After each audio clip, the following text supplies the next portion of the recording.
So we're just doing this worksheet together. And look at that. I put the unit circle there. By the way, you have memorize the unit circle tomorrow. You have a quiz tomorrow on it, Wednesday and Friday.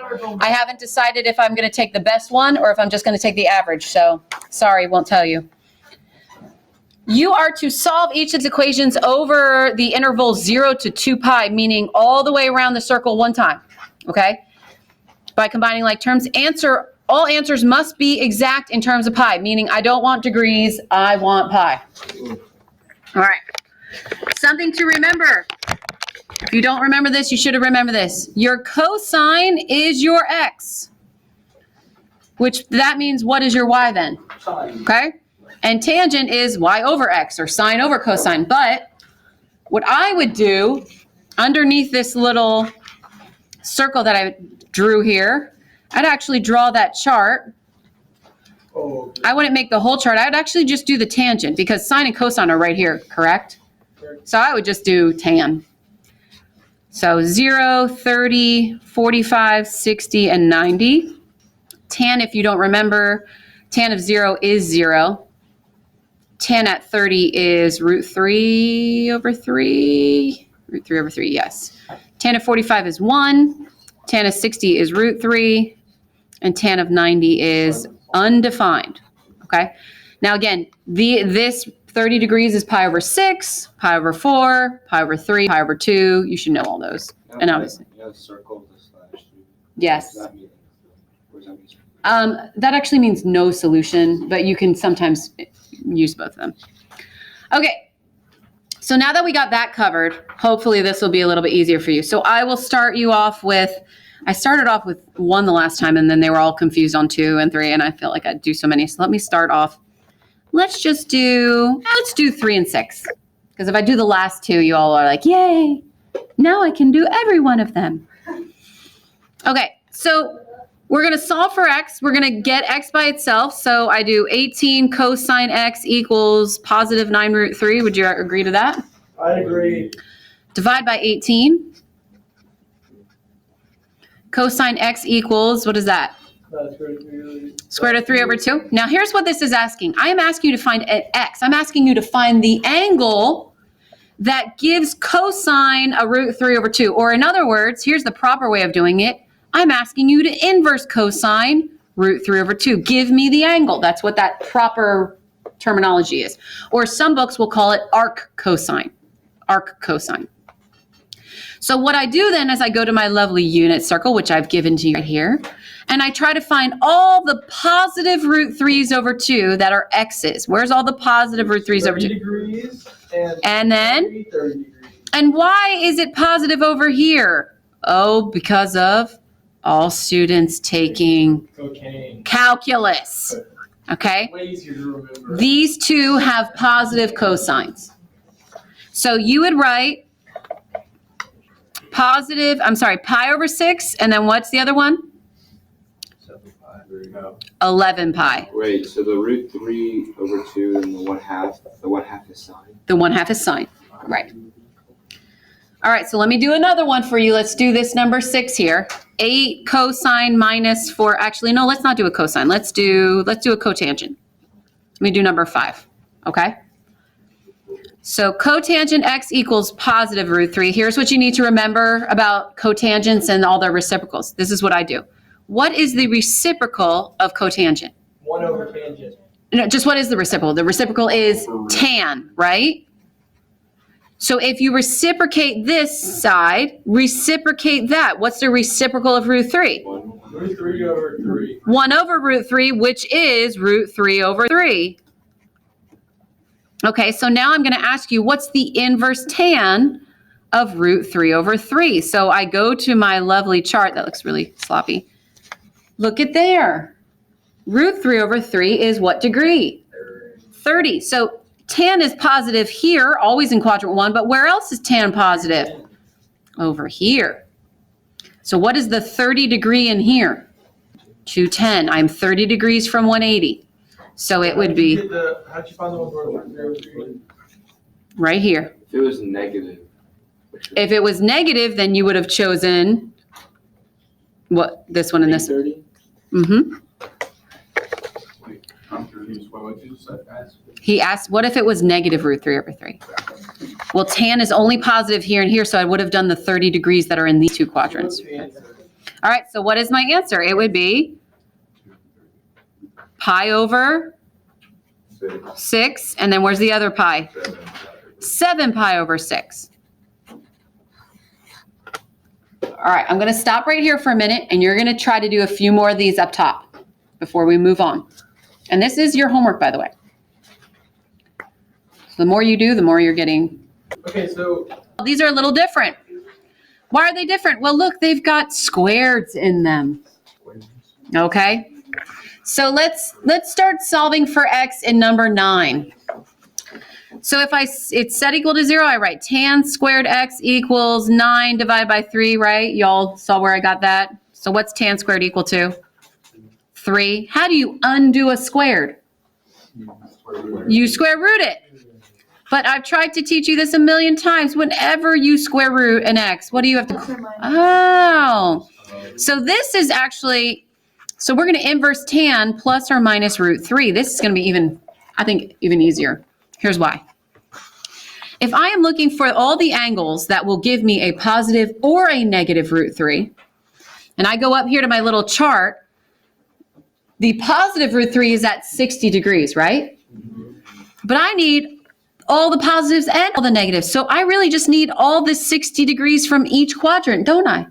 What's the 60 degree in this quadrant? 60. Pi over 3, right? What's the 60 degree in this one? 2 pi over 3. What's the one in this one?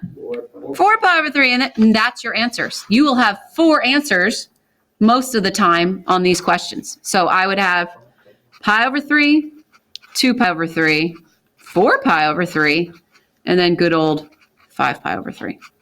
All of those, when you take the tangent of them, you'll get either a positive root 3 or a negative root 3.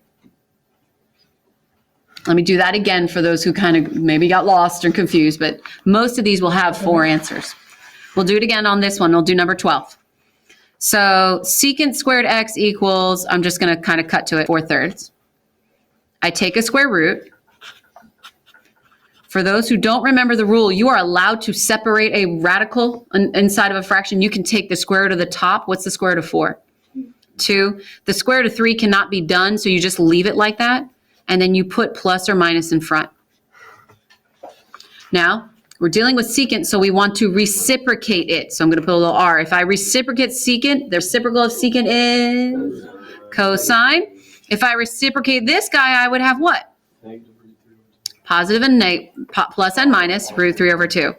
So again, I am looking for all the cosines that would be root 3 over 2, all of them that are plus and minus, all of them, pretty much everyone. What's the plus square root of 3 over 2 or even the minus square root of 3 over 2? It's where? Cosine. 30s. I want all the 30 degrees in every single quadrant because I want a plus or a minus. It doesn't matter. So I want pi over 6. What else do I need? 5 pi over 6. And then, again, knowing your unit circle, I think this actually helps you remember some of the things that can fall on the unit circle. All right, so why don't you try some of these right now? Try number 7, 8, 10, 11, or whatever. And then need you to flip over if you're finishing up your one, finish it up, and then we're going to do this backside here. Solve each equation by factoring. All answers must be in terms of pi. Guys, trig equations take on the same as when you solve regular x equations. If you see an x squared, you are either going to have to factor it or take a square root. So when I'm looking at all these, doesn't this look like a trinomial? If I were to write this like x squared, 3x plus 2, doesn't that look trinomial-ish? Well, you would actually factor it like a trinomial. I'm not going to do that one right now. I'm actually going to go down to our last because you never do those. Amen. So I'm going to start at 19. Okay, so the clues to remember I want you to do is set it equal to 0 and factor. That's really you always want to do with your trig equations. Set it equal to 0 and then factor. So we're going to get secant x, cosecant x, and then minus 2 cosecant x equals 0. What could you factor out of those? a cosecant x. When you do that, what are you left with in here? Secant x minus 2. When you have two factors, just like you would if you had two binomial factors, you set them both equal to 0.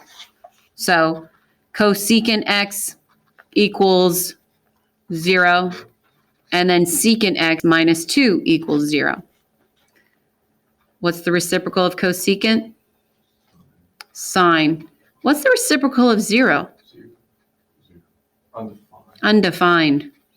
Is there a time when sine is undefined? Doesn't work. So then let's do this one. Bring 2 over. What's the reciprocal of secant? It is cosine. What's the reciprocal of 1/2? I'm sorry, I just gave it. If 2 is 1/2. Can you tell me, flip it over, when are all the times that cosine is positive 1/2? So is there one answer, 2 answers, 3 answers, or 4? What is it? 5 pi over 3 and pi over 3. There you go. So those are your 2 answers. Let's do that again. Let's do that for number 16. So again, set it equal to 0. 2 sine squared x plus sine x minus 1 equals 0. This looks very trinomial-ish. And it is. If I wrote it like this, if I wrote 2x squared plus x minus 1, that's a trinomial. You just factor it. Make 2 factors. I would have a 2x and an x here, a 1 and a 1 here, but what are my signs? If you fold it back out, you need a plus in the middle and a minus on the out. So what would be? Is it plus minus or minus plus? It would need to be minus plus, because if I FOIL, this has to be positive to get a positive in the middle. Anyway, what does that really mean? What is that x actually, though, the same as saying what? Sine x. Yeah, 2 sine x minus 1. All I did was just replace it with an x. Because they're just like trinomials. So now, just set each one of these equal to 0. 2 sine x minus 1 equals 0. Sine x plus 1 equals 0. Solve for x. This one, I'm asking you for the angle of sine that gives you a 1/2. The angle that'll give me a 1/2. What's pi over 6? And then where's the other time that sine is positive? 5 pi over 6.